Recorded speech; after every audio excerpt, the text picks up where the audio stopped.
Selamat siang, Assalamualaikum warahmatullahi wabarakatuh. Dengar suara saya? Halo, suara saya apakah terdengar? Tes, tes.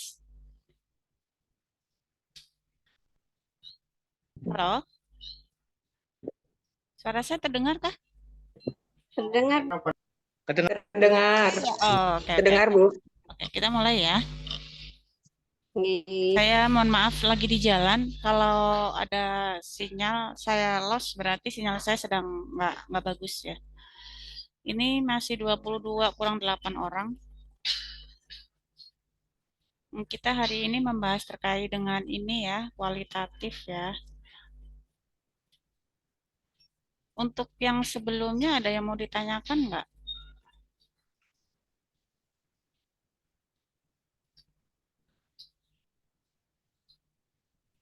Belum, Bu. Belum ya?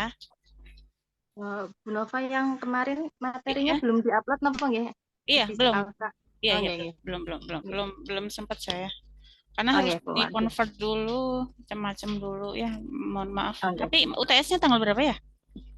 Saya Januari akhir. Oh, masih Januari akhir. Oke.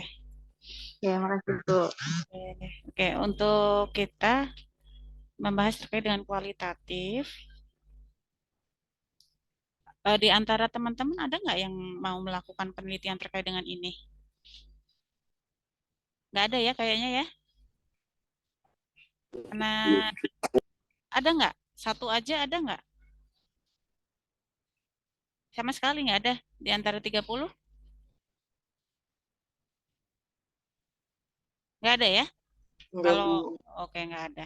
Memang ini agak sulit ya, bukan sulit sih, cuman untuk penulisan penuangan di hasil itu lumayan cukup ribet ya untuk kualitatif. Saya diberikan amanah untuk membahas hanya khusus terkait dengan analisis datanya saja. Jadi saya nggak tahu apakah yang sebelumnya sudah pernah disampaikan sebelum ke analisis data sudah pernah tersampaikan belum? Pendekatannya pakainya apa, jenis datanya apa saja gitu untuk yang kualitatif sudah tersampaikan? Karena kalau belum akan bingung. Sudah belum ya?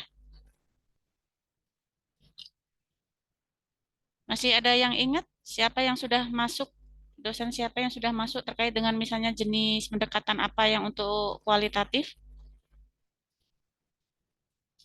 Masih ingat nggak Bu Ani? Masih sudah ada belum? Karena kok tiba-tiba saya diberikan untuk memberikan yang analisis data. Yang Pak Madrin apa nggih? Oh, Yang sudah ya berarti ya. Pendekatannya apa saja masih sepertinya ingat sudah. nggak? Lupa, lupa, Bu. Oh, Yang Mas, bukan yang model sampling gitu, bukan nggih?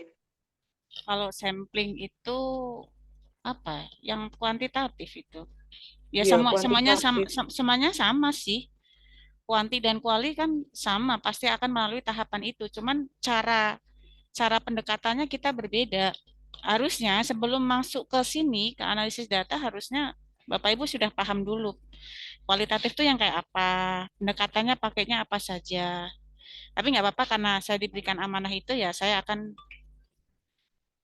sampaikan terkait dengan hal itu ya.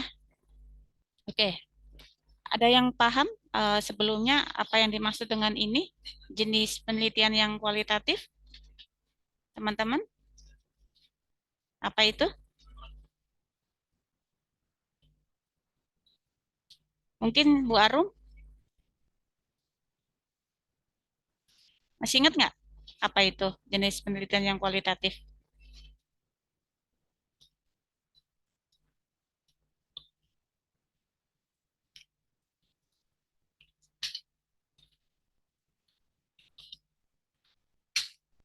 Masih ingat Ibu?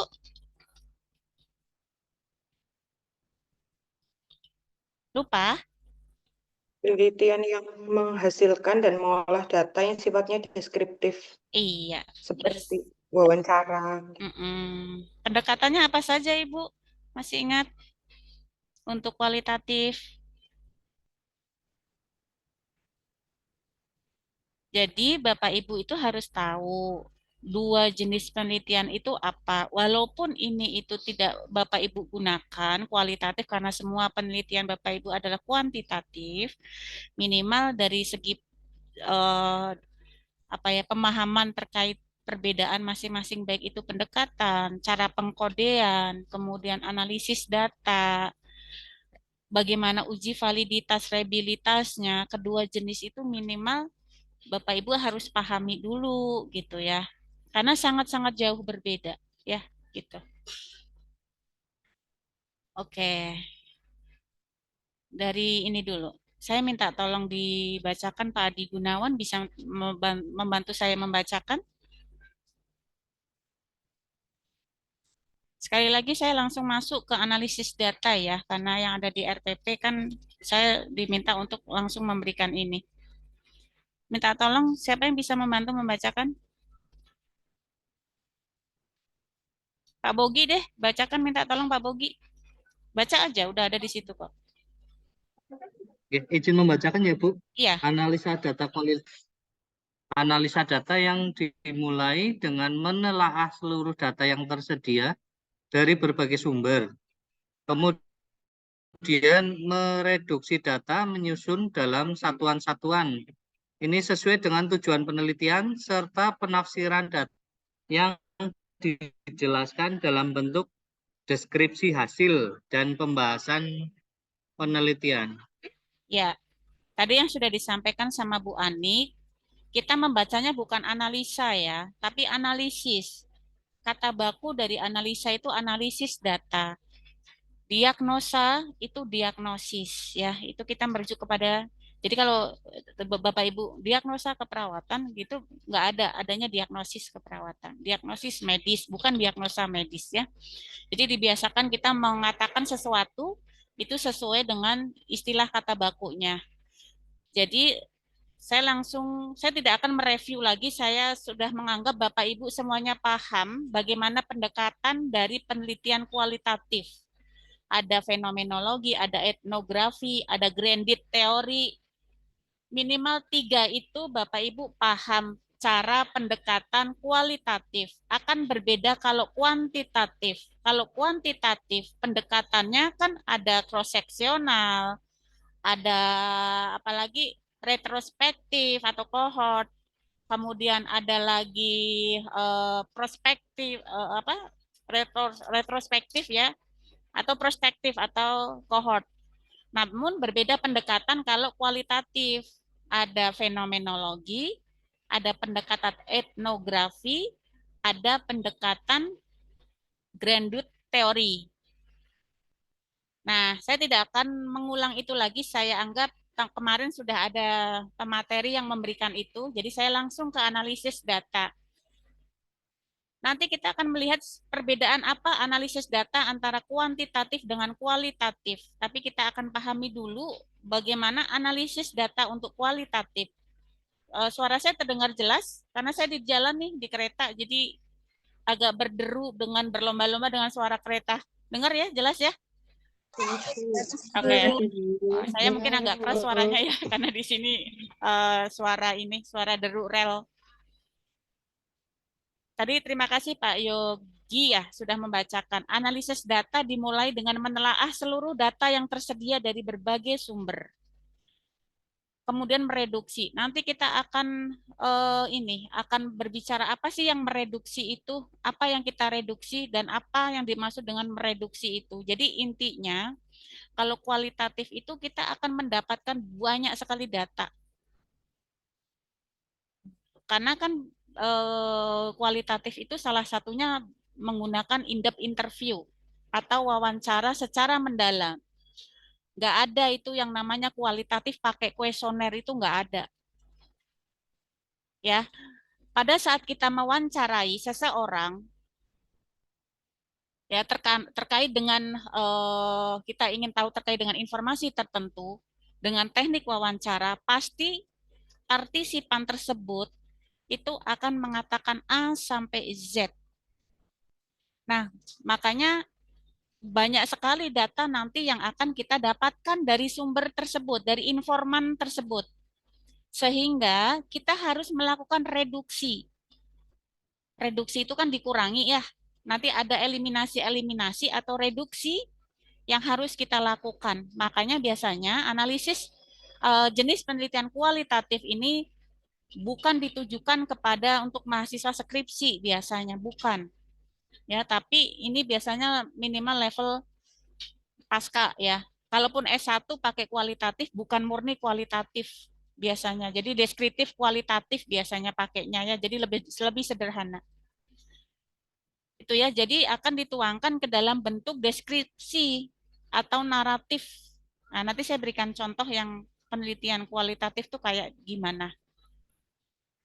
Pembahasannya pun lebih cukup rumit ya, itu kalau kualitatif. Nah, meliputi apa analisis data kualitatif? Saya minta bantuan Ibu Ika, minta tolong dibacakan Ibu Ika bahwa jenis analisis data kualitatif itu meliputi tahapan apa saja?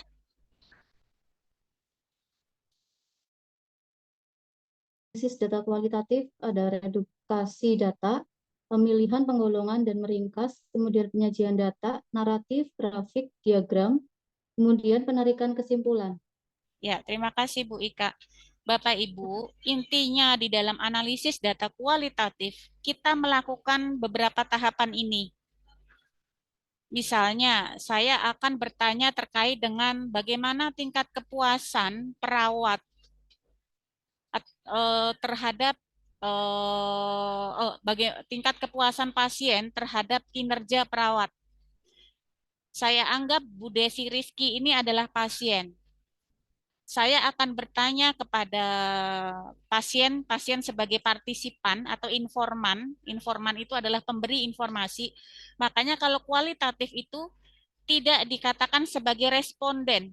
Kalau kuantitatif kita menyebutnya responden. Tapi kalau kualitatif kita menyebutnya partisipan atau informan. Karena kita mendapatkan informasi dari dari sumber tersebut. Ya, misalnya saya anggap Bu Desi ini sebagai informan atau partisipan. Terkait saya ingin mengetahui bahwa bagaimana tingkat kepuasan pasien terhadap kinerja perawat. Ya, di misalnya di unit gawat darurat misalnya seperti itu. Nah, nanti Bu Desi sebagai informan tersebut, sebagai partisipan itu akan mengatakan A sampai Z. Makanya kalau jenis penelitian kualitatif itu pertanyaan satu aja bisa. Itu sebagai pedoman wawancara satu aja kita enggak masalah, nggak apa-apa. Ya, jadi tidak perlu kita harus membuat minimal sekian pertanyaan gitu enggak. Karena dengan satu pertanyaan aja itu bisa dikembangkan, tapi kita tetap harus mempunyai kata kunci ya. Jangan sampai informan itu mengatakan di luar apa yang kita tanyakan. Jadi teknik focusing itu tetap ada pada saat kita nanti akan melakukan wawancara kepada informan atau partisipan. Nah, saya contoh tadi Bu Desi sebagai informan atau partisipan mengatakan bagaimana tingkat kepuasannya terhadap kinerja perawat di UGD, ya. Pasti yang akan dikatakan pasti banyak banget. Karena kita kalau pakai teknik wawancara itu kita nggak bisa ditulis tangan, nggak bisa. Saya akan mewawancarai Bu Desi sebagai partisipan saya nggak bisa pakai tulisan tangan, nggak bisa. Saya harus pakai recording. Saya harus rekam apa yang disampaikan partisipan itu. Sehingga apa A sampai Z-nya itu saya tahu intinya apa. Nah, panjang kali lebar yang disampaikan oleh partisipan itulah nanti kita reduksi namanya, kita ringkas, kita pilih-pilih kata kuncinya. Kita pilih, kita golongkan atau kita buat kategori, kemudian kita ringkas. Paham sampai di sini gambarannya? Tahapan pertama bisa dipahamin Bu Desi? Paham Ibu. Paham ya? Bisa membayangkan ya? Nanti kita akan berlatih bagaimana cara mewawancarai sebuah masalah, sehingga bagaimana cara kita nanti akan mereduksi data. Kemudian berikutnya, setelah kita pilih, misalnya Bu Desi sebagai partisipan mengatakan A sampai Z. Saya mah di sini itu gimana ya? saya tuh nggak puas ya terhadap gimana pelayanan perawat di UGD. Kita itu banyak menunggunya di UGD. Pelayanannya sangat lambat. Proses birokrasinya itu sangat nggak bagus misalnya. Terlalu lama kita menunggu, terlalu lama kita dipindahkan A sampai Z dikatakan semua oleh informan. Jadi itu kita harus pilih-pilih. Mana kata kuncinya, kita golongkan kategorinya, kita ringkas, kita buat kata kunci. Ya, itu untuk yang reduksi. Setelah itu, baru kita sajikan penyajian data berupa apa? Bisa berupa naratif, bisa berupa grafik, bisa berupa diagram.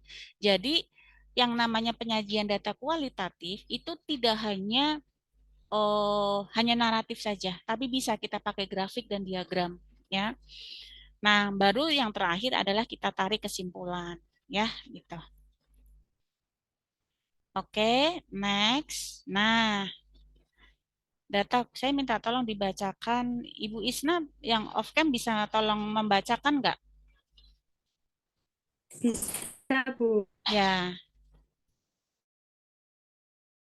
Kata-kata, gambar, catatan lapangan, rekaman, dan bentuk data lainnya. Analisisnya, identifikasi perhatian, dan persoalan. Proses kategorisasi, kedua proses prioritas, dan yang ketiga proses penentuan kelengkapan. ya. Terima kasih Ibu. Bapak Ibu, jadi untuk sebuah data kualitatif itu berbeda dengan data kuantitatif. Jelas pakai banget kalau data kuantitatif itu pasti berupa angka. Tapi tidak untuk data kualitatif. Data kualitatif itu pasti akan berbentuk sebuah kata-kata, akan bisa berbentuk sebuah gambar, akan bisa berbentuk sebuah catatan lapangan, atau rekaman, dan atau bentuk data lainnya. Tapi tidak angka. Ya, data kualitatif itu kita menghindari angka. Ya, terus kemudian sampai di sini paham ya. Jadi makanya kita mau pakai apa? Misalnya, oh saya untuk wawancaranya saya mau pakai rekaman deh, misalnya begitu ya. Ya jadi enggak masalah ya. Nanti rekaman itu nanti kita bisa putar kembali, kemudian kita pilih-pilih mana kata-kata dari informan yang penting, kita buat kategori dan kita buat kata kunci. Kemudian kalau saat kita mau melakukan analisis, kita lakukan identifikasi concern, ya, concern dan isunya apa. Jadi ini yang tadi saya buat, kita buat proses kategorisasi, kita buat proses setelah kita kategorisasikan itu, kita tentukan prioritasnya mana, yang paling tinggi, yang paling menonjol yang dikatakan oleh informan itu apa. Baru yang terakhir, kemudian yang berikutnya adalah proses kita menentukan kelengkapan. Ada yang masih kurang nggak sih data yang saya butuhkan, misalnya begitu ya. Nah, penentuan kelengkapan ini kalau di proses kuantitatif itu namanya cleaning. Kemarin kan sudah Bu Nova sampaikan tuh di SPSS ada proses cleaning. Cleaning itu cek and recheck data kembali. Saat di SPSS ada nggak data yang salah, data yang missing, atau data yang hilang? Harusnya respondennya itu mengisi 26 pertanyaan misalnya, ternyata ada yang tidak mengisi. Nah, kita harus cek and recheck lagi. Ntar dulu ya.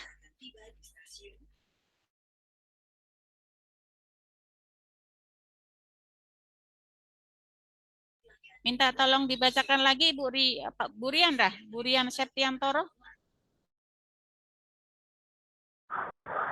Oh, gitu. Masuk lagi. Lagi pelayanan ya? Enggak, Bu. Oh, oke. Di sini lagi hujan deras. Oh, ini bapak-bapak. Enggak, Bu. Kategorisasi. Tidak ada standar yang baku. Perhatikan sering muncul atau regularity. Hal-hal yang sering muncul bisa menjadi satu kategori.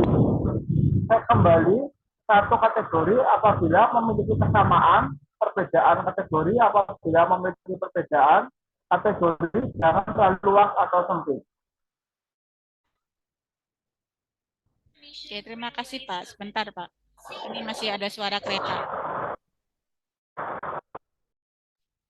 Ya, ini yang tadi saya sampaikan ya, Bapak Ibu. Pertama-tama kita buat kategorisasi.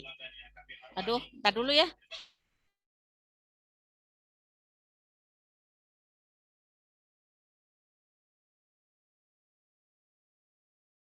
Ini minta tolong bacakan dulu Mbak Ibu Sri Bayu.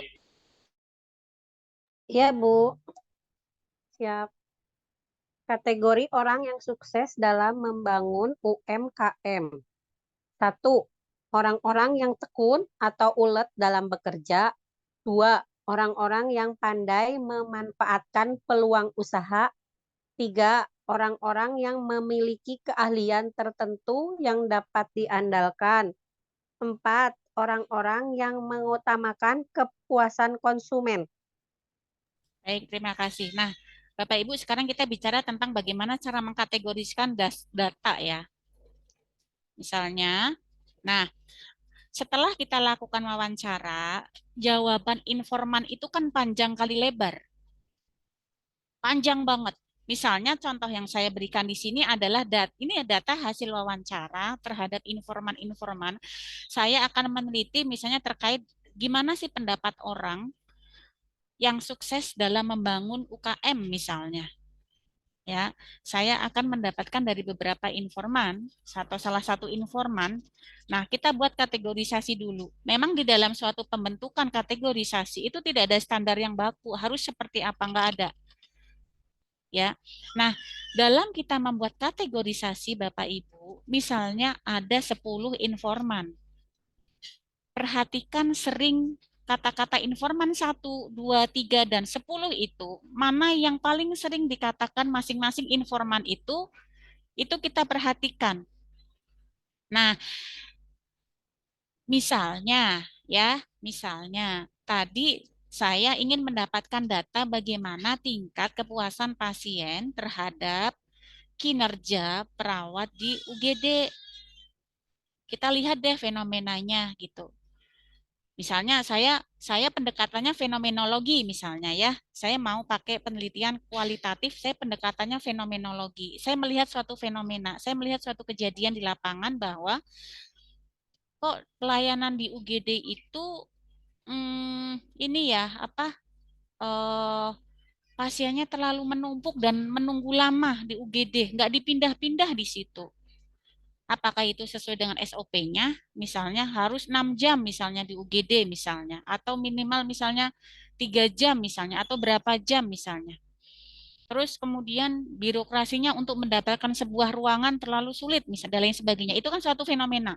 Sehingga dari fenomena itu saya akan pakai jenis penelitian kualitatif, kemudian saya akan melakukan wawancara mendalam terhadap wawancara mendalam ke informan atau ke pasien. Nah, saya punya 10 pasien yang saya wawancarai. Ternyata dari 10 itu banyak mengatakan bahwa kata atau yang disampaikan oleh informan itu kebanyakannya adalah perawat di UGD itu tidak ramah. Nah, ya. Pasti setiap informan itu misalnya ada 70% atau 7 informan yang mengatakan bahwa ada 7 yang mengatakan bahwa perawat di UGD itu tidak ramah. Nah, itu yang sering muncul itu adalah kita bisa buat satu kategori. Misalnya begitu ya. Nah, setelah kita buat misalnya tidak ramah, misalnya begitu ya. Kita tuliskan kategori 1 tidak ramah. Setelah itu kita cek lagi, satu kategori tadi itu memiliki kesamaan atau tidak dengan yang lain. Nah, misalnya, ini maksudnya apa? Jadi misalnya gini, ada informan lain yang mengatakan bahwa, perawatnya mah judes-judes misalnya. Antara judes dengan tidak ramah, itu apakah yang judes tadi akan dimasukkan dalam kategori tidak ramah atau akan berdiri sendiri kategorinya? Paham maksud saya? Contoh dari pengkategorian? Paham, Bu. Paham ya. Nah, makanya di sini disampaikan bahwa kategori itu tidak boleh terlalu luas dan tidak boleh terlalu sempit. Kenapa? Kalau terlalu luas, nanti akan terlalu banyak kata kunci yang kita masukkan ke dalam satu kategori. Misalnya judes kita masukkan ke tidak ramah, terus kemudian apalagi tidak peduli misalnya, mah perawat-perawat UGD mah pada nggak peduli misalnya. Jadi senyum aja nggak ada misalnya begitu ya. Itu kita masukkan menjadi kategori sendiri atau kita masukkan ke dalam satu kategori. Nah, jadi jangan terlalu luas dan jangan juga terlalu sempit. Nek terlalu sempit kita akan juga sulit. Kalau terlalu luas, nanti semuanya kita masukkan nanti ke situ. Jadi kan kita datanya jadi kategorinya jadi sedikit nanti yang kita miliki, gitu ya. Nah, ini contohnya yang saya ambil yang sukses ya, misalnya mau terserah nanti tergantung dari judulnya. Kita terkait dengan UKM. Bahwa orang kalau sukses itu harus tekun atau ulet. Ya, kemudian ada lagi informan yang mengatakan bahwa harus pandai memanfaatkan peluang usaha. Misalnya kita ini terkait dengan entrepreneurship ya, atau seorang perawat yang berjiwa entrepreneurship ya. Terus kemudian harus memiliki keahlian tertentu yang dapat diandalkan. Jadi kalau kita mau sukses di dalam usaha itu ya kita harus ada keahlian tertentu yang kita miliki. Kalau kita tidak mempunyai keahlian tertentu, pasti yakin kita tidak akan punya kelebihan. Ya, kita itu jadi orang bukan kita untuk sama, tapi kita jadi orang itu harus berbeda dari yang lain. Nah, itu adalah kata kunci sukses kan begitu ya. Ini harus mengutamakan kepuasan konsumen ya. Artinya ya patient center care kan kalau kita berbicara tentang keperawatan. Nah, ini adalah beberapa hasil wawancara dari berbagai informan yang saya dapatkan. Ya, ini kita kategorikan ternyata ada 4 kategori hasil dari wawancara dari 10 informan tadi. Gitu. Ya. Paham sampai di sini? Paham ya? Nah, setelah kita mendapatkan banyak kategori tadi ada 4, nah kita saring lagi. Kita perlu prioritaskan yang paling sering muncul di antara 4 itu apa? Jawaban responden atau data, ini harusnya partisipan ya, bukan responden ya, partisipan atau informan atau data yang paling dipercaya itu mana? Yang bersifat unik, yang memiliki ciri khas mana? Ada peluang untuk membuka penyelidikan lebih lanjut, misalnya contohnya ini perlu kita tanyakan lagi deh, apa sih yang dimaksud dengan misalnya ulet misalnya. Nah, gitu ya.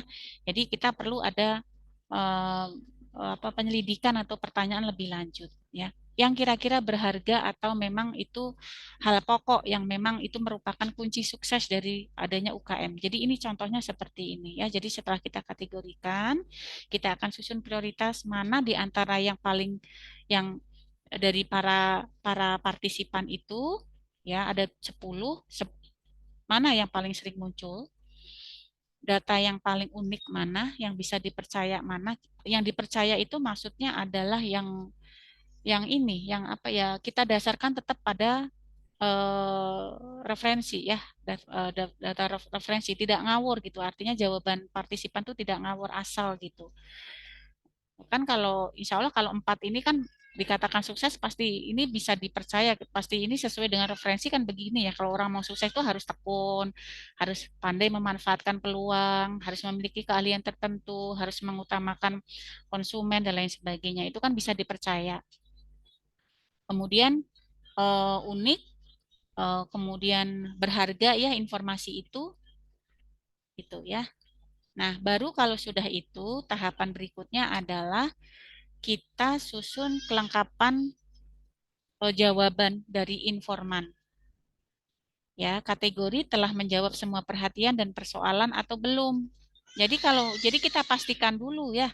Kita pastikan dulu bahwa pengkategorian yang kita susun tadi, kita tidak boleh asal menyusun kategori. Kategori itu harus sesuai dengan masalah penelitian. Ya. Tujuan masalah fenomena atau masalah yang kita temukan itu apa sih? Misalnya bagaimana saya menemukan masalah, misalnya rumusan masalah saya misalnya bagaimana tingkat kepuasan pasien terhadap kinerja perawat di ruang gawat darurat rumah sakit X misalnya. Jadi kalau saya rumusan masalahnya itu, jadi nanti pengkategorian saya ya pasti harus berhubungan dengan tingkat kepuasan yang nantinya akan menjawab sebuah permasalahan sehingga tujuan itu terjawabkan sudah. Ya, ada bayangan nggih Bapak Ibu? Ibu. Nah, terus kemudian baru kita setelah kita cek apakah sudah menjawab tujuan atau belum. Jadi jangan lupa kalau kita membuat dulu pada saat saya melakukan penelitian kualitatif itu saya hanya punya 2 atau 3 pertanyaan. Pedoman wawancara itu saya hanya punya 3 pertanyaan saja. Dari 3 aja itu pengembangannya sudah sangat banyak sekali gitu ya. Jadi itu pun nanti pedoman yang kita susun itu harus menjawab pada masalah dan tujuan penelitian kita. Tahapan yang berikutnya adalah interpretasi data. Nah, kita interpretasikan apa yang sudah kita kategorikan tadi. Ya, berdasarkan prioritas tadi bahwa ciri-ciri atau karakteristik pengusaha UKM itu 1, pasti ulet tekun, pandai memanfaatkan peluang usaha, memiliki keahlian tertentu, dan mengutamakan kepuasan konsumen. Kita interpretasikan seperti itu. Interpretasi itu kayak menuangkan ke dalam hasil ya. Data itu kita tuangkan ke dalam hasil. Ya, dari kesimpulan apa hasil dari jawaban informan. Nah, saya nggak tahu apakah ini harusnya tidak saya sampaikan ya, validitas dan reliabilitas ini sebuah apa ya, jawaban atau sebuah instrumen yang kita lakukan di kualitatif itu harus menempuh dulu uji validitas dan reliabilitas. Cuman berbedanya antara kuantitatif dan kualitatif itu berbeda. Saya nggak tahu ini sudah atau belum ya, Bapak Ibu. Bagaimana menentukan validitas dan reliabilitas dalam riset kualitatif? Belum ya? Ya ini kalau sudah saya ulang lagi ya. Jadi intinya kalau validitas reliabilitas kuantitatif intinya ya pasti kita akan pakai alat bantu. Alat bantu itu macamnya banyak ya, bisa SPSS, bisa Stata, bisa SAMPLS ya, banyak banget ya. Cuman kalau kualitatif kita harus bisa menempuh beberapa alternatif untuk melakukan uji validitas dan reliabilitas. Nah, untuk kualitatif kita bisa pakai kredibilitas, transferabilitasnya bagaimana, dependabilitasnya bagaimana, dan konfirmabilitasnya kayak apa. Minimal 4 ini intinya Bapak Ibu sudah bisa memahami ya. Jadi biasanya kita dalam melakukan uji validitas dalam kualitatif itu kita bisa pakai biasanya pakai triangulasi ya. Jadi minta pendapat pakar ya. Bisa pakai pakar. Jadi misalnya teman-teman punya pakar siapa gitu ya, suruh ngecek bagaimana instrumen yang kita gunakan ya. Biasanya kalau saya pakainya triangulasi ya. Gitu. Kalau yang perpanjangan pengamatan, misalnya Bapak Ibu mau melakukan uji validitas yang melakukan observasi di ruangan tertentu atau di daerah tertentu, misalnya karena kualitatif itu biasanya dipakai untuk penelitian sosial ya. Kita kesehatan itu jarang, tapi tidak memungkinkan juga untuk kita pakai kualitatif ya. Tapi kesehatannya bersifat sosial biasanya ya. Kalau kita mau pakai kualitatif. Nah, ini bisa juga dengan diskusi teman sejawat juga bisa. Ya, jadi saling bertukar pendapat ya. Tapi biasanya sih kita pakainya yang triangulasi, yang kita pakai pendapat para pakar ya, gitu, bahwa instrumen kita benar atau tidak. Nah, terus kemudian kita pakai transferabilitas ya. Jadi di sini adalah bagaimana tingkat kemampuan hasil riset ini dapat digeneralisasi atau ditransferkan pada konteks yang lain. Jadi harus memenuhi tanggung jawabnya dan tanggung gugat tentunya ya, harus bisa dipertanggungjawabkan secara ilmiah. Itu dalam kita membuat suatu instrumen di dalam penelitian kualitatif. Ini saya kira untuk dependabilitas itu kita cek lagi apakah ada pengulangan-pengulangan yang memang harusnya tidak perlu dilakukan ya, misalnya begitu ya. Misalnya ada pertanyaan atau pedoman-pedoman wawancara yang memang ini antara pedoman wawancara yang nomor 1 dengan yang nomor 2 kok intinya sama sebetulnya. Nah itu jangan sampai terjadi ya gitu. Itu adalah dependabilitas namanya ya, asumsi keterulangan. Atau di sini pada saat kita melakukan pengamatan itu kok ini ya di dalam kita melakukan pengamatan itu kok ada sesuatu hal yang memang tidak konsisten gitu ya, berubah-ubah antara apakah kita akan memperoleh hasil pengamatan yang sama untuk yang kali yang kedua dan lain sebagainya. Nah, ini harus kita pertimbangkan ya. Gitu. Nah, kemudian yang terakhir adalah konfirmabilitas atau objektivitas. Nah, caranya gimana? Cara kita melakukan uji validitas. Nah, ini bisa dengan kita melihat hasil riset yang lain. Makanya ada yang namanya keaslian penelitian. Kita bisa melalui beberapa cara. Ya, itu untuk apa? Ini peneliti menelusuri atau mendeskripsikan contoh-contoh negatif yang bertentangan dengan pengamatan sebelumnya. Makanya ada yang namanya studi literatur. Jadi salah satu uji validitas untuk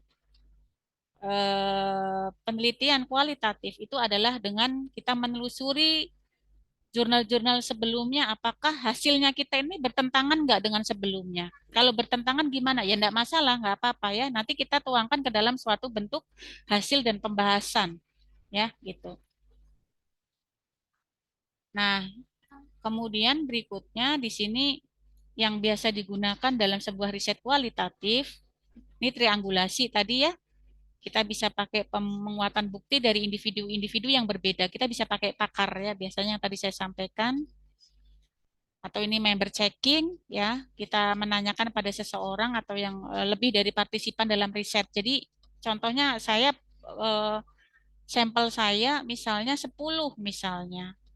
Tapi untuk member checking saya akan melakukan wawancara terhadap 5 orang lagi. Nah, itu namanya member checking. Nah, kemudian setelah itu kita lakukan audit.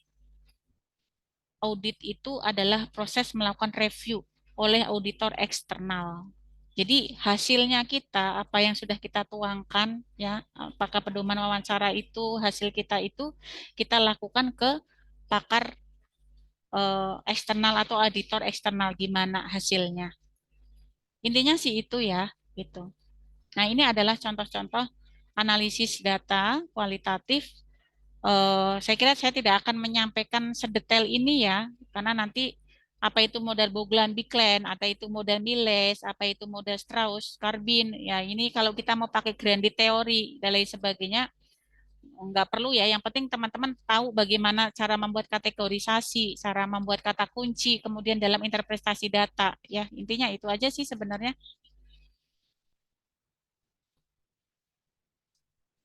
Kemudian sampai di sini ada yang mau ditanyakan.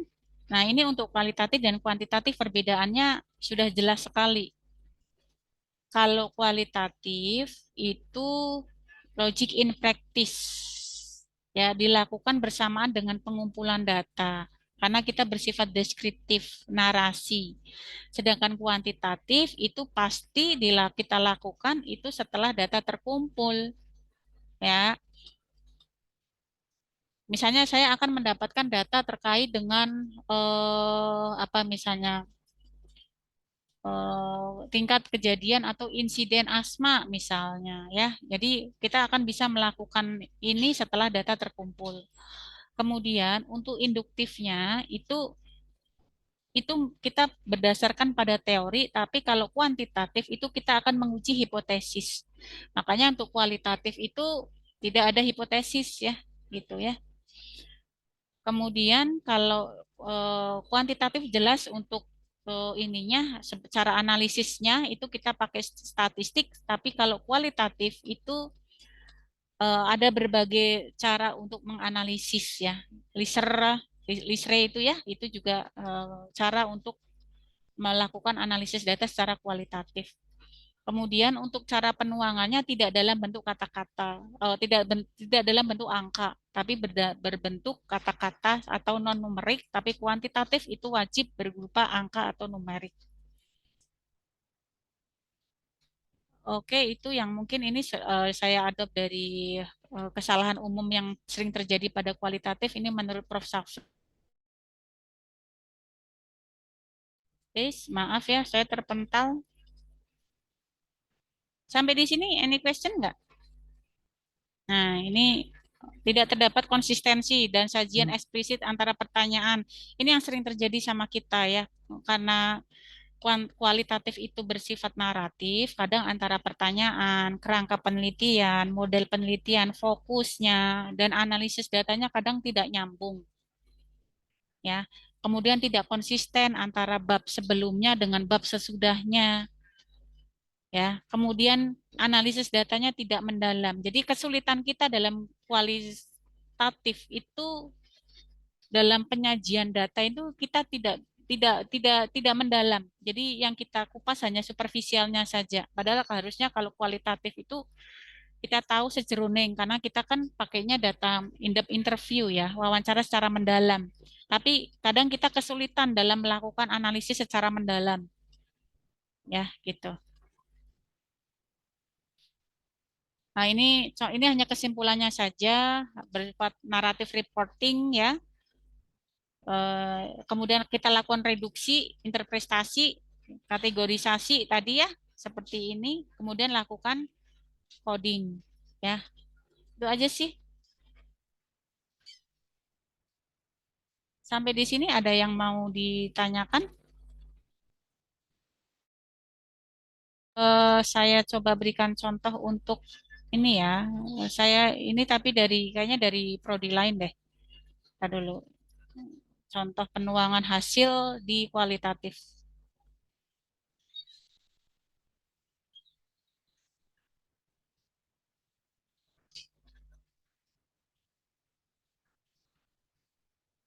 Salah.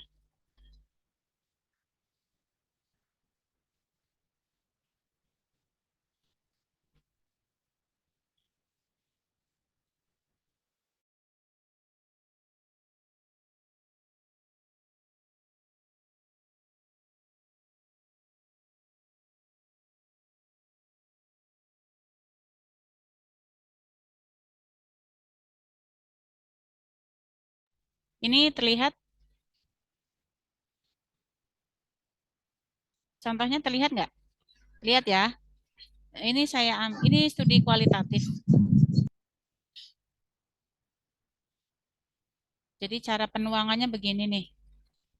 Dulu saya langsung ambil datanya aja ya.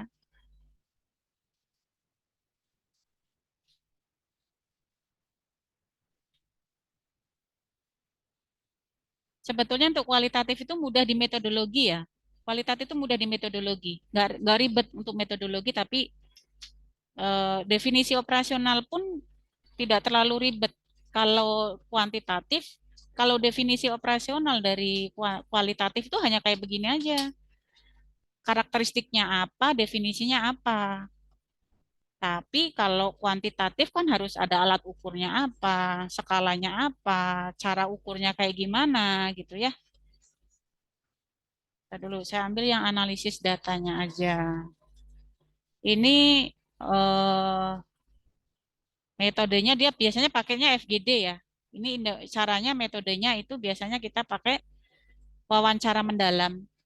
Ya, metodenya kita pakai in-depth interview dan FGD. Tapi tergantung kita mau pakai FGD atau cukup dengan in-depth interview saja. Tapi biasanya sih pakainya dengan FGD ya supaya lebih valid ya. Nah, ini sumber informasinya siapa? Ini makanya di sini dikatakan informan, bukan responden. Gitu ya. Informan dalam penelitian adalah orang tua, bla bla bla bla bla gitu ya. Nah, ini tadi pengumpulan datanya dengan in-depth interview, dengan FGD, dan lain sebagainya. Cuman saya kira ini teman-teman sudah pernah mendapatkan dari yang sebelumnya ya, saya tidak akan mengulang lagi. Nah, ini instrumennya kita pakai apa? Instrumennya alat bantunya kita gunakan adalah tape, tape recorder dan alat tulis, karena biasanya kalau kita kualitatif itu kita akan rekam informan ya, mau pakai tape recorder HP atau mau apapun gitu ya, pokoknya kita rekam. Nah, kemudian untuk analisis datanya kita kumpulkan, kita catat, tulis kembali hasil rekaman. Ya, kemudian kita buat kategorisasi yang tadi sudah saya sampaikan ke Bapak Ibu, hasil rekaman itu kita dengarkan lagi setiap informan. Makanya untuk sampel kualitatif itu mau 1 aja bisa sebenarnya, 2 atau 3. Jadi nggak ada ketentuan harus minimal berapa. Itu untuk kualitatif enaknya begitu. Responden, informan atau partisipan 1 aja itu sudah membutuhkan jawaban yang luar biasa banyak. Kalau saya dulu hanya 7 ya, informannya saya hanya 7 orang. Pada saat itu saya meneliti terkait dengan persepsi ibu hamil primigravida, terutama selama melakukan hubungan seksualitas. Itu saya dulu ya, seperti itu, pakai in-depth interview. Nah, kemudian setelah kita buat kategorisasi, kita buat matriks atau pengklasifikasian data sesuai data yang kita inginkan sesuai dengan tujuan. Kemudian kita buat kesimpulan, gitu ya. Nah, terus kemudian, nah ini tadi yang sudah saya katakan bahwa untuk uji validitas kualitatif, ini kita pakai triangulasi. Ya, kita pakai triangulasi bisa dengan cara FGD ya, atau wawancara ke expert ya. Nah, hasilnya seperti biasa kita gambarkan dulu tempat penelitian kita seperti apa. Kalau ini kalau menurut saya wajib sih ya gambaran wilayah. Kalau menurut saya sih, tapi ada juga yang ini tidak wajib untuk gambaran tempat penelitian kita. Tapi simpel aja, nggak usah harus detail banget ya. Kalau ini nama detail banget ini, karena dia kan FKM ya. Nah, ini karakteristik informannya kita sama ya dengan yang kuantitatif, kita harus tahu karakteristik informannya itu apa, kita harus tuliskan. Ya. Nah, seperti ini. Jadi akan berbeda ya Bapak Ibu. Penentuan penulisan karakteristik informan untuk kuantitatif dan kualitatif itu berbeda cara penuangannya. Bapak Ibu bisa lihat di sini. Untuk kuantitatif, ini kita akan umur ini kita akan pakai biasanya min, rata-rata. Berapa persen sih yang SMP misalnya untuk pendidikan, berapa persen sih yang SMA, perguruan tinggi dan lain sebagainya.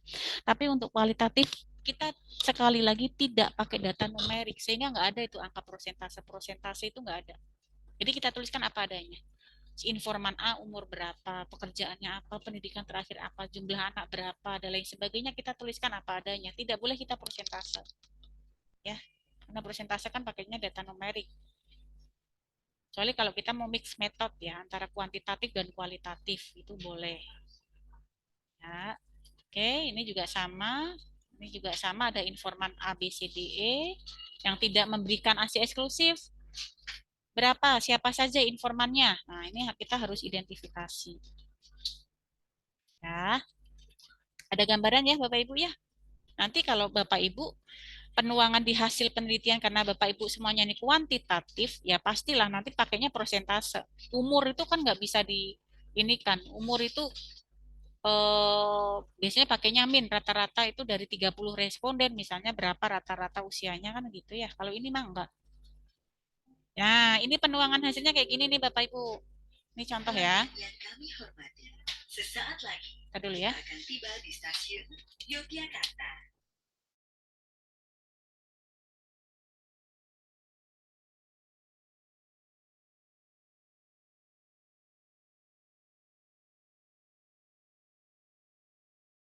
Saya minta tolong dibacakan Ibu Estri.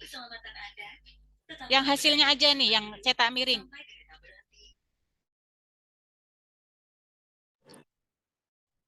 Untuk paparan hasil, pendapat tentang ASI. Dari hasil wawancara diketahui bahwa baik ibu yang memberikan ASI secara eksklusif maupun tidak, semuanya mendukung pemberian ASI, berpendapat bahwa ASI adalah makanan terbaik untuk bayi. Salah satu pendapat ibu yang memberikan ASI eksklusif adalah sebagai berikut. Menurut aku lah ASI makanan terbaik untuk bayi. Keluarga kan memang ASI disarankan Baratabella. Jarang haban mihub ASI teh. Menurut saya ASI makan bayi karena dari keluarga memang ASI disarankan dari kecil. Katanya kalau minum ASI itu jarang sakit, menurut informan S.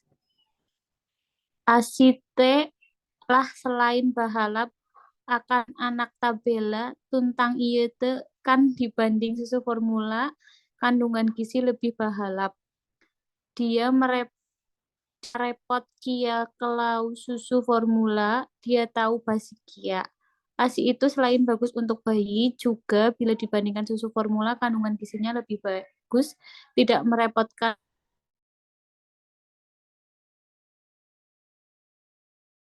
seperti susu formula.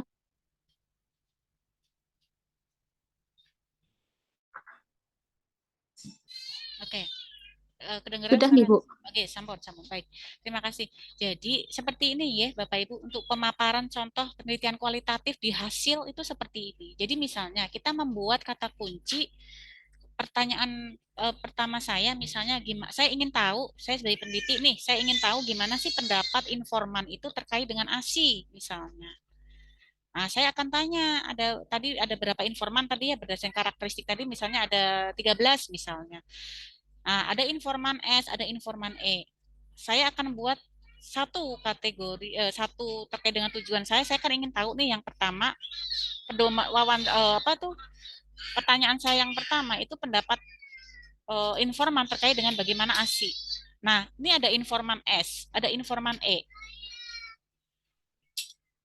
Nah, ini saya akan buat dulu kata pengantarnya dari hasil wawancara itu, baik yang memberikan eksklusif maupun tidak, itu semuanya mendukung bahwa ASI itu memang makanan terbaik untuk bayi. Didukung oleh apa? Didukung oleh informan S dan informan E. Nah, makanya kita kan tadi pakai tape recorder tuh, kita rekam. Hasilnya itu kita tulis apa adanya. Ini kan pakai bahasa Jawa Barat ya. Ini pakai bahasa Jawa Barat kalau nggak salah ya, bahasa-bahasa Sunda ini. Nah, kita tuliskan apa adanya. Kita tuliskan, kemudian kita translatekan ke dalam bahasa Indonesia supaya mudah dibaca oleh khalayak umum. Paham maksud saya? Paham ya? Iya, paham. Kan, Bu. Terus gini, Bu, gimana Bu kalau misalnya kita tanya, tapi kok jawabannya saya tanya itu terkait dengan pendapat ASI, tapi jawabnya itu ngalor ngidul, Bu. Kita fokuskan lagi. Kembali ke laptop lagi, kembali ke pertanyaan lagi bahwa kita harus ke sana, karena kalau enggak kita fokuskan, Bapak Ibu akan kesulitan nih, nanti akan membuat, karena ini harus ditulis ulang apa adanya. Informan S, informan E. Ya, nih, begitu juga dengan ibu yang bekerja tapi tidak memberikan ASI eksklusif, berpendapat bahwa dia sangat mendukung pemberian ASI seperti di bawah ini. Kalau kita yang tahu ini, pasti mendukung ASI. Kalau kita yang tahu, pasti mendukung ASI ini untuk informan R. Contoh penuangan hasilnya begitu. Anda bayangkan, kalau misalnya kualitatif itu sampelnya itu 30, terbayang nggak gimana menuangkan hasilnya? Nggak terbayang kan? Makanya kualitatif itu nggak butuh sampel banyak. Karena untuk sampel satu aja kita udah butuh banyak banget kayak begini, harus kita tulis ulang lagi loh. Paham ya? Nah, kira-kira lebih enak kuanti atau kuali? Sampai di sini ada bayangan kuali. Kuali atau kuanti sampai di sini enaknya? Bu Bayu, apa Bu Bayu? Menurut Bu Bayu? Kalau lihat dari penjelasan Ibu sih enakan yang kualitatif. Ya ada plus minusnya ya semuanya ya. Kalau kualitatif tuh nggak butuh sampel banyak, 1, 2, atau 3 aja. Oh ini kita tidak perlu lagi membuat kuesioner yang harus minimal berapa pertanyaan. Kita buat aja pedoman wawancara. Tadi wawancara pertanyaan saya yang pertama terkait dengan pendapat. Nah yang kedua lagi alasan. Saya ingin tahu alasannya gimana sih kok memberikan ASI dan yang tidak gitu ya, gitu. Nah, ini kita tuliskan gitu ya. Kita tinggal setel lagi rekaman, kita tuliskan lagi gitu. Begitu sih intinya dalam penuangan sebuah hasil. Nah, ini nama ASI yang pertama keluar apa ya, misalnya kalau kita bilang kan kolostrum dikasih itu yang bagus kan buat kekebalan anak dan lain sebagainya gitu. Apa yang sudah kita pedomankan tadi di pedoman wawancara, di pertanyaan kita ulang lagi, kemudian jawaban respondennya apa. Makanya tadi di karakteristik korespondensi informan ya. Nah, di karakteristik di karakteristik informan itu kita ini harus tuliskan dulu totalnya berapa. Ini kan pada penelitian ada 18. Nah, 18 ini kita kategorikan bahwa karakteristik yang memberikan ASI berapa orang, siapa saja, informan ST ya dan lain sebagainya. Kemudian karakteristik yang memberikan ASI eksklusif siapa saja. Nah, ini nanti kita masukkan ke dalam hasil ya bahwa tadi alasan misalnya ya. Informasi yang tidak memberikan ASI eksklusif siapa saja, misalnya begitu ya, dan seterusnya. Nah, ini kalau kita mau wawancara kepada informan untuk tenaga kesehatan juga, mangga ya, nanti tergantung dari penelitian kita maunya seperti apa. Kalau hanya cukup ke informan pasien aja ya sudah cukup pasien aja ya. Seperti terus sampai di bawah, kita seperti ini, semuanya berkata, semuanya terkait dengan apa yang persis jiplek kita tidak boleh melakukan redup apa sih ya, apa ya maksudnya ya, buat-buat gitu ya, kita dengan kata-kata kita sendiri apa adanya, apa yang sudah dikatakan oleh ini ya, dan seterusnya gitu sampai dengan nanti. Nah, ini juga sama ya, sampai bawah tergantung dari tujuan kita lah, tergantung dari ini kan banyak nih. Makanya di dalam penelitian kualitatif itu kita tidak perlu pertanyaan banyak-banyak, kita sendiri yang sulit nanti, cukup aja 2 atau 3 gitu ya, sesuai dengan tujuan kita. Tujuan kita juga nggak usah banyak-banyak. Kayaknya repot banget nanti. Yang repot banget kita dalam menuangkan hasil seperti ini. Oke, ya, sebentar dulu saya. Nah, ini nanti pembahasan sih tidak terlalu. Nah, ini kan banyak banget tuh. Ini semuanya kita tulis ulang. Apa dari pendapat petugas, apa pendapat dari pasien. Nah, baru kita bahas ya. Kita bahas, kalau pembahasan sih tidak terlalu berbeda banget ya. Untuk cara kita membahas itu tidak terlalu berbeda banget. Oke, cukup sampai di sini. Any question? Pembahasannya sama ya, seperti ini, cuman berdasarkan jawaban dari informan. Kalau kuantitatif kan berdasarkan hasil statistik ya, tapi kalau ini kan dari hasil wawancara kita yang dikatakan oleh informan. Tuh, maaf terpental lagi saya.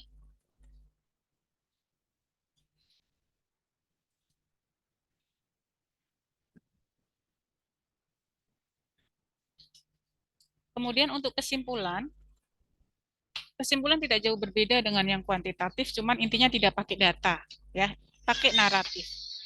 Kalau apa? Kalau pada kuantitatif kan misalnya usia sekian, berapa persen misalnya yang usia sekian gitu ya. Tapi kalau ini enggak. Nah, ini juga kesimpulannya kayak gini nih. Misalnya penyuluhan ini sesuai dengan tujuan ya, sesuai dengan tujuan. Tujuan kita apa ya? Berarti kesimpulannya kita, tujuan kita ada 5, ya kesimpulan kita pasti ada 5. Ya, tujuan kita 2, ya kesimpulan kita pasti 2. Karena kesimpulan itu kan menjawab tujuan ya, menjawab hasil, semuanya harus nyambung. Penyuluhan tentang ASI masih belum dilakukan oleh petugas kesehatan karena tidak ada dana khusus untuk program ASI eksklusif dan juga tidak adanya motivasi dari petugas kesehatan, petugas gizi. Belum ada kebijakan tertulis dengan ini kesimpulan ini kita dasarkan pada tadi itu ya, kategori, kemudian kata yang sering muncul kita simpulkan, kita interpretasikan dengan kata-kata kita sendiri. Jadi kita bermain mengolah kalimat kalau deskriptif itu. Bisa ada bayangan Bapak Ibu?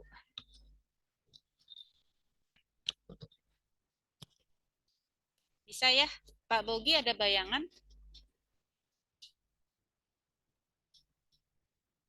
Pak Bogi, Bu Estri, Bu Anik ada bayangan?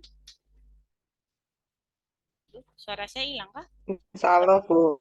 Oke, ya. Lebih Ya mudah Allah, mana? Bu. Kalau respondennya nggak banyak sih mungkin udah kualitatif ya, Bu. Cuman kayaknya analisa datanya agak bingung apa nggih? Karena pakai narasi. Iya benar. Tinggal kita setel aja di recording itu, di rekaman itu tinggal kita setel aja. Nanti kita tulis ulang. Memang repotnya di situ, Bu. Makanya kita tidak perlu pertanyaan banyak, kita tidak perlu sampel banyak, kualitatif itu. Gitu. Iya. Oke ya. Tapi ini hanya untuk sekedar tahu saja. Nanti kalau misalnya teman-teman itu mau ke jenjang berikutnya, saya doakan semoga tidak hanya cukup sampai di sini ya, teman-teman ya. Ada motivasi lagi untuk kuliah lagi ke jenjang yang lebih tinggi, mencoba berlatih untuk yang penelitian kualitatif ya, gitu. Bisa bisa ada pengalaman sehingga meneliti kualitatif dan meneliti kuantitatif kayak mana sih kan begitu ya. Nanti kalau ke jenjang berikutnya kan pasti ada cita-cita lah yang nggak hanya sampai di sini ya. Oke, cukup. Ada pertanyaan? Oke, bisa di ya oke, saya minta satu ini deh. Ibu IKP ini bisa bantu saya? Ibu Ika bisa bantu saya, Ibu Ika? Oke, Ibu Ika dinas di mana, Bu? Di ruangan apa?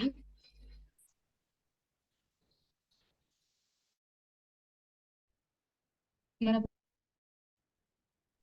Ibu Ika di ruangan apa, Bu Ika, dinasnya? Suaranya putus.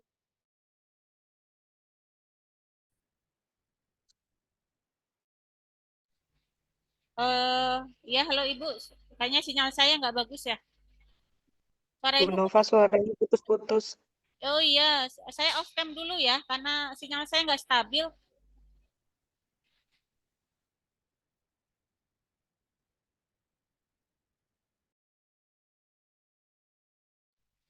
Halo, tes-tes, suara saya terdengar?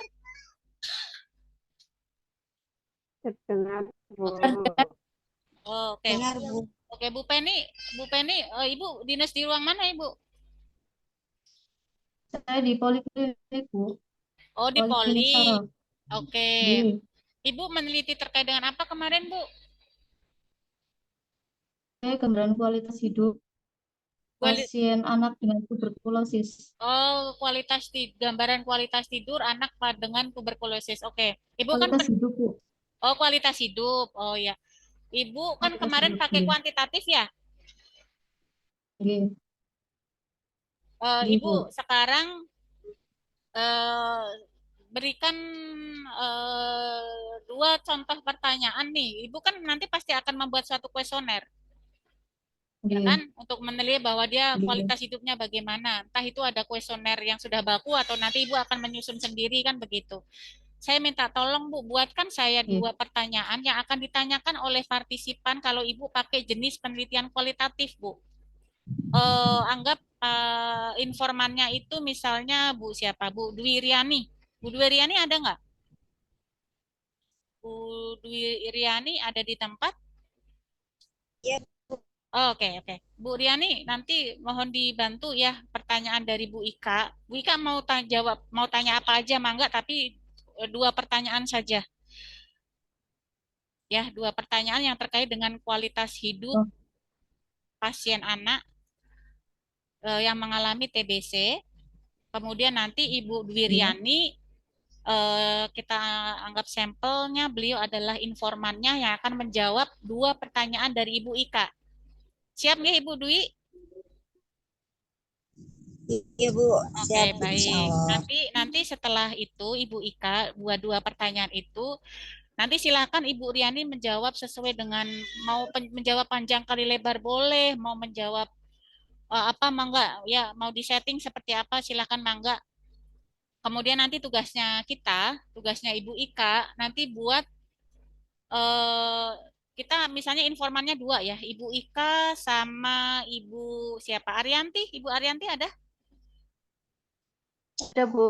Oke, kita informannya ada dua, informan D dan informan A, informan 1 dan informan 2. Nah, nanti Ibu Ika bertugas untuk membuat kategorisasi dari apa yang sudah disampaikan dari Ibu Dwi dan Ibu Arianti.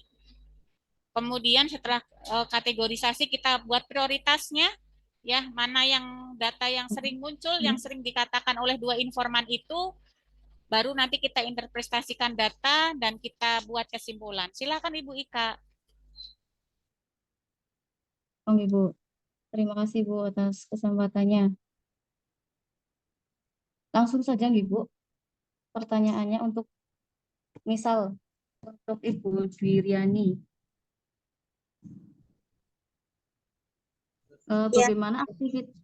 Bagaimana aktivitas anak Ibu di rumah, tentang kegiatannya sehari-hari, kemudian dengan hubungannya anak Ibu dengan saat bermain atau berinteraksi dengan orang lain atau teman sebayanya.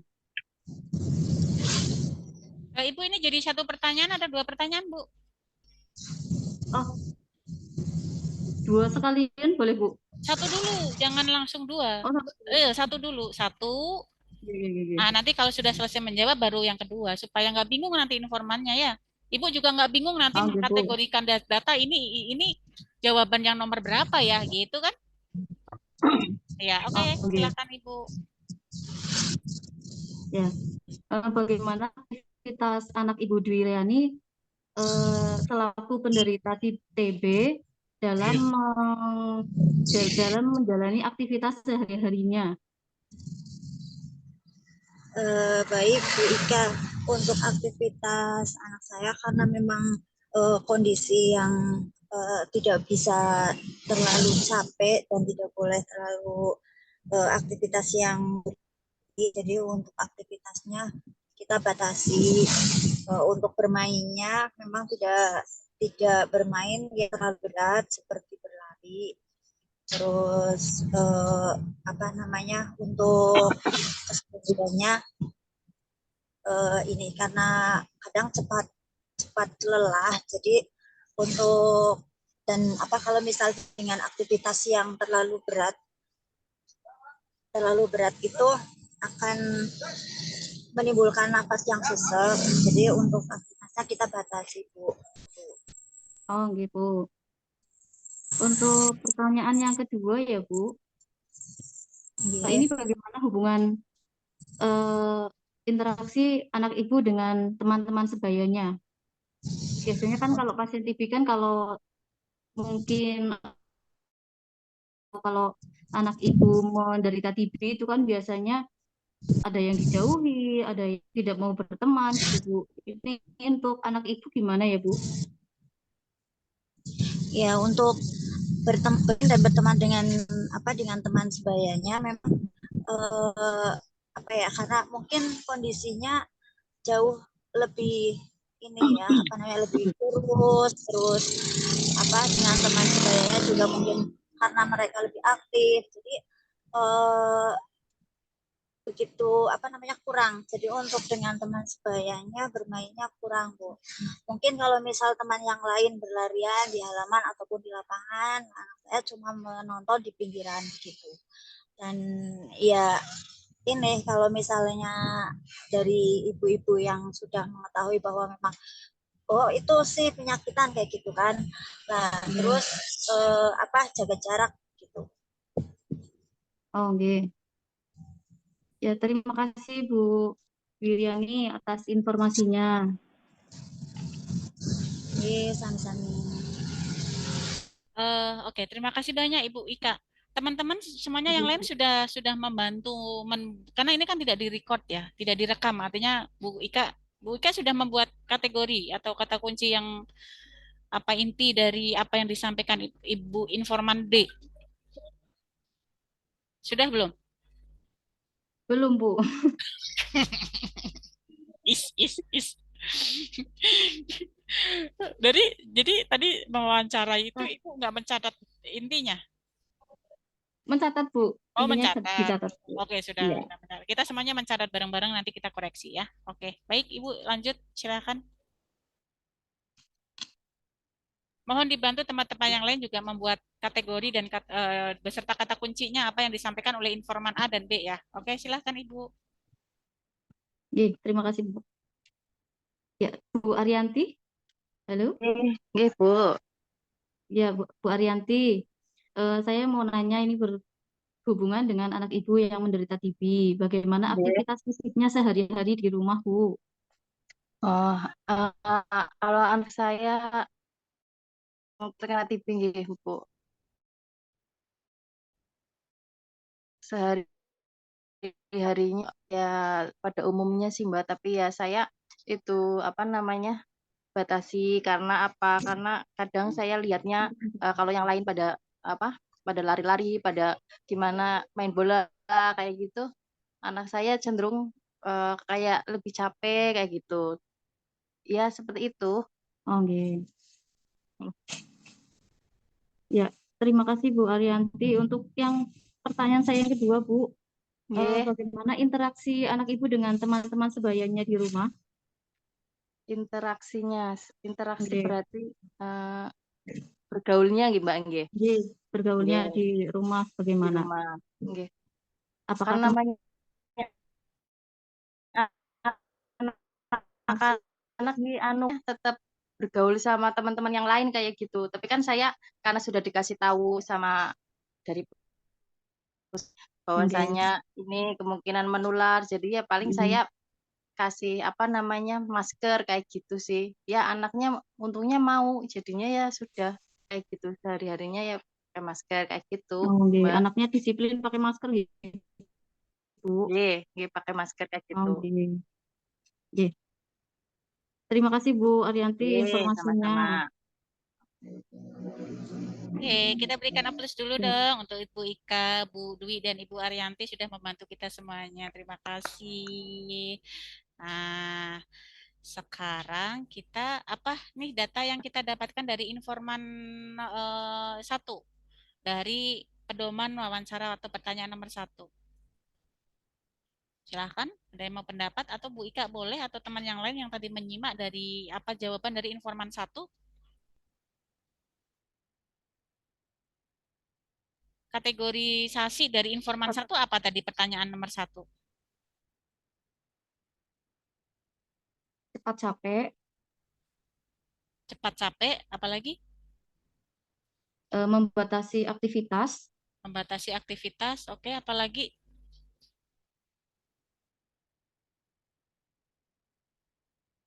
dari informan yang satu ya Bu. iya, dari informan satu kategorisasi atau hal yang sering disampaikan atau penekanan dari informan satu untuk pertanyaan nomor satu apa tadi mudah capek, terus kemudian Aktivitas, terbatas aktivitasnya, kemudian ya, nggih. ya, oke, terus Kadang sesak nafas, kadang sesak napas, oke, apalagi ada?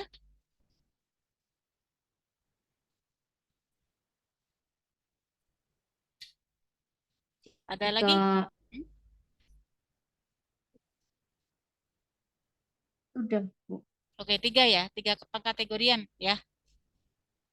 Oke, tiga kata kunci ya dari informan Ibu Dwi.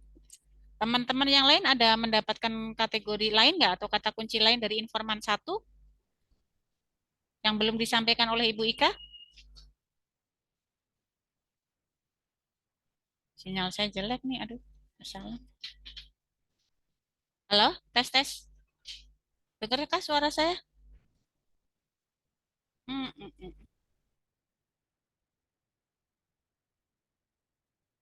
Halo, dengar suara saya? Suaranya Bu Nova, Bu. Putus-putus ya. Ya udah, saya off cam dulu ya.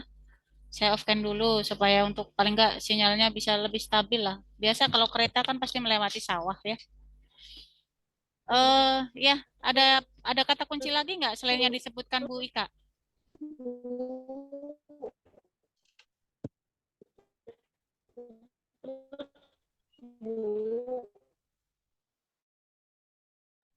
Gimana Bu Bayu?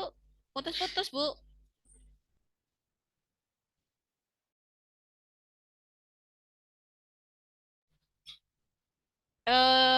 Siapa Tidak, Bu. ini? Itu kategorinya cepat lelah, Ya, aktivitas dibatasi sama cepat lelah, Bu.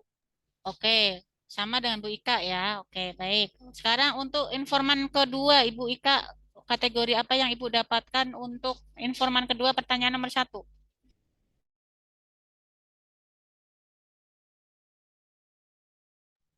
Halo Ibu Ika, dengar suara saya Ibu? Ibu, Ya, cepat capek, Bu, cepat capek. Terus, sama hmm? aktivitasnya terbatas. Oh sama, berarti kata kuncinya sama dua informan Iya. ya? Iya. Oke, berarti kita bisa tarik kesimpulan bahwa kategori kita akan membuat kategori yang satu apa? Kita akan buat kategori apa dari apa yang sudah disampaikan informan 1 dan 2. Tadi kan ada mudah lelah, terbatas aktivitasnya. Kemudian satu lagi apa Bu? Dari informan satu lagi ada 3 kategori, ada 3 kata kunci. Kadang sesak nafas. Oh, kadang sesak napas. Oke. Kadang sesak nafas jika aktivitasnya terlalu berat. Oh, oke. Berarti kita akan buat kategori apa nih? Kan antara informan 1 dan 2 kan hampir sama tuh, ya. Kategorinya berarti sama. Berarti Iya. apa? Kita buat apa kategorinya? Kira-kira Ibu Ika? Mau dibuat mudah lelah? Nggih, Bu. Oke, berarti kategori 1 mudah lelah, ya. Mudah lelah ya, berarti kategori mudah lelah. Nah, kemudian kan ada lagi yang tadi terbatas aktivitasnya. Nggih. Nah, terbatas aktivitasnya ini kita buat kategori berikutnya atau ini mau digabung dengan kategori 1?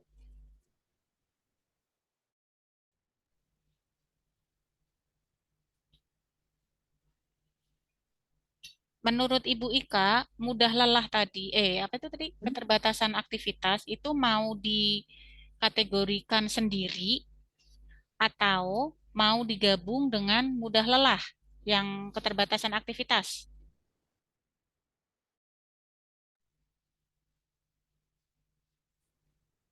Apa Ibu? Kategori sendiri. Oke, kategori Bagaimana, Bu? sendiri. Oke, enggak masalah, enggak apa-apa. Iya. Makanya kan tadi saya bilang bahwa yang kita mengkategorikan itu tidak boleh terlalu luas, tidak boleh terlalu sempit, kan gitu ya. Kalau mudah lelah itu kan dia termasuk kategori yang sempit ya. Jadi dia hanya akan menampung kata-kata yang berhubungan dengan tingkat kelelahan, misalnya ya. Kemudian ada keterbatasan dalam aktivitas, kita sendirikan, berarti kita punya 2 kategori untuk yang kata pertanyaan nomor 1. Ada 2 kategori ya, karena kita belum tahu nanti di informan ketiga ya atau keempat misalnya kita ada jumlah informan berapa, kita 2 aja udah cukup ya. 2 aja udah cukup. Oke, baik. Untuk yang pertanyaan kedua silahkan Bu dibuat kategori untuk informan 1.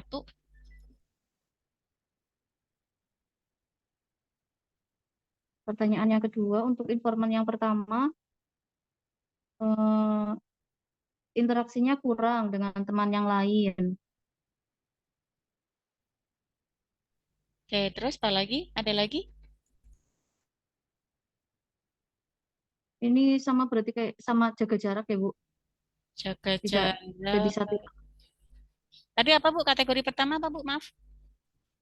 Interaksi kurang dengan teman yang lain. Oh, interaksi kurang. Oke. Terus kemudian kata kunci berikutnya jaga jarak. Nggih. Oke, ada lagi kata kunci lainnya yang disampaikan informan 1? Pertanyaan kedua? Sudah, Bu. Ada. Oke, lanjut ke informan kedua, pertanyaan yang kedua. Apa kategorinya? Tetap bergaul seperti biasa dengan teman yang lain. Oke, tetap bergaul. Berarti artinya informan 1 dan 2 berbeda ya, Bu ya? Hasilnya ya. Oke, sekarang Ibu buat kategorinya dari 2 itu. Bu akan buat kategori apa berarti? Ada 2 perbedaan pendapat. Silahkan, Bu.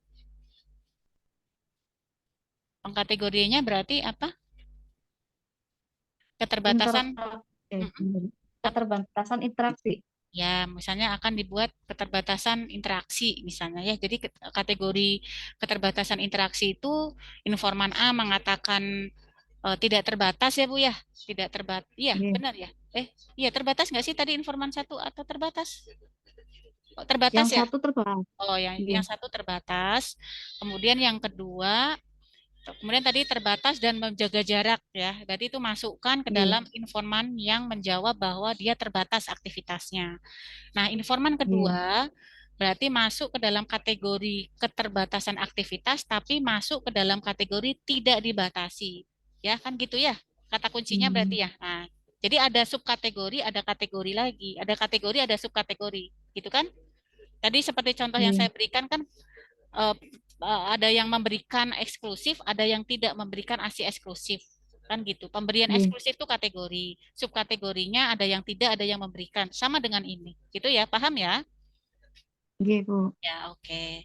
Nah, baru setelah itu kita nanti tuangkan ke dalam hasil bahwa untuk pembatasan aktivitas informan A mengatakan apa, kita rekam, kita tulis lagi.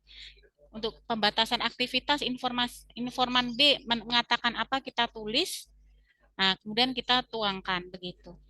Ada bayangan, Bapak Ibu? Baru nanti setelah itu kita bahas. Simpulannya kan begitu tadi ya, bahwa untuk pembatasan aktivitas misalnya dibatasi karena jadi kesimpulan mayoritasnya apa?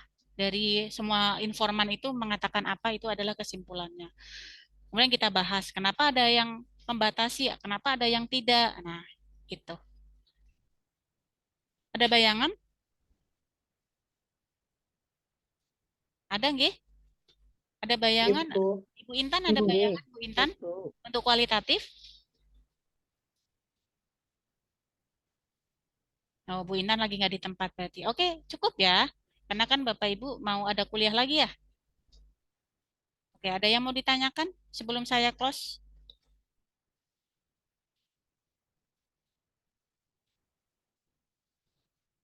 Halo, tes tes. Cukup, Bu. Cukup ya, baik. Baik Bapak Ibu, semoga apa yang kita diskusikan pada siang hari ini itu bermanfaat, ada gambaran teman-teman nanti kalau misalnya teman-teman akan melanjutkan studi yang lebih tinggi lagi ke magister, nah bisa mengambil pilihan jenis kualitatif ya. Mengasihkan sebetulnya kualitatif itu. Saya akhiri, mohon maaf apabila ada salah kata. Sampai ketemu pada lain kesempatan. Nanti saya diingatkan lagi kapan saya harus masuk. Saya akhiri, wassalamualaikum warahmatullahi wabarakatuh.